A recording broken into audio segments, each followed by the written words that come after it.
আমরা আসছি আপনার শ্রীবদ্রীর শেষ প্রান্তে, বালিজুরি প্রান্তে আছি। এখানে একটা পাহাড়ে ঢুকছি আমরা, গহীন জঙ্গলে আছি।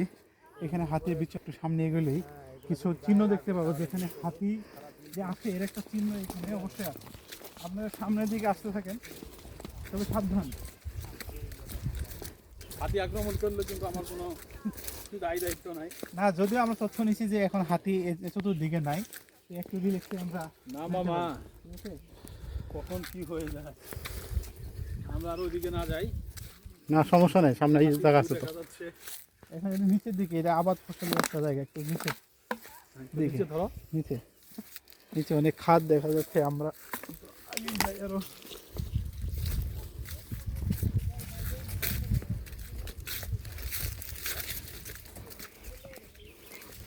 এলাকার নাম কি? দেখেন এই যে হাতির চিহ্ন যেটা হচ্ছে, এই যে হাতির মল দেখা যাচ্ছে এখানে, বা হাতির লেদা। তবে হাতির লেদা দেখে মনে হচ্ছে, এই যে লেদা, মানে লেদাগুলি দেখে মনে হচ্ছে এরা খুব বেশি দিন হয় না এদিকে আসছে।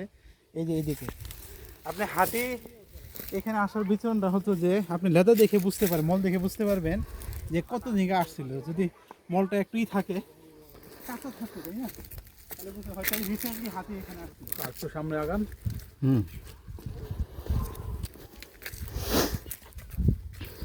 দেখে একদিকে রোজা, আরেকদিকে পাহাড় ভ্রমণ।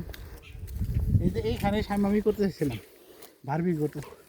এখন একটা সমতল প্লেসে আসছি, খুব ক্লান্ত, একদিকে রোজাও লেগে গেছে।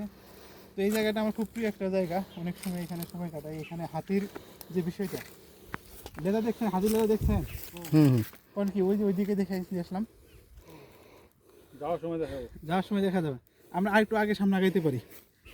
তো সাবধান, পাহাড়ে আসার আগে আসলে একটু লোকাল ইনফরমেশন নিয়ে আসা দরকার, কারণ এটা কিন্তু হাতির বিচরণ একটা এলাকা। আপনি ওই পাহাড়টা ওইদিকে গেলে, মানে হাতি মল কারে, এখানে নাকি হাতি এসে ইয়ে করে।